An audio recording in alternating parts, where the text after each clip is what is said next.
Hello po mga mare.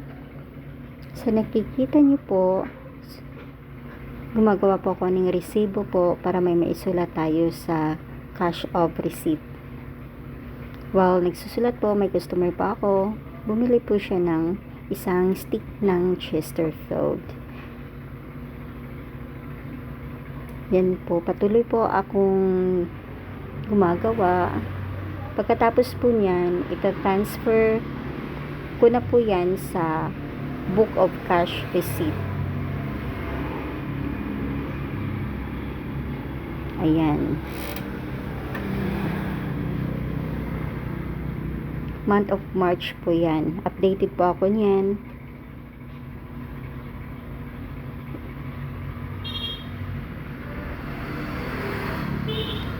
Okay, yan na po. Salamat mga mare.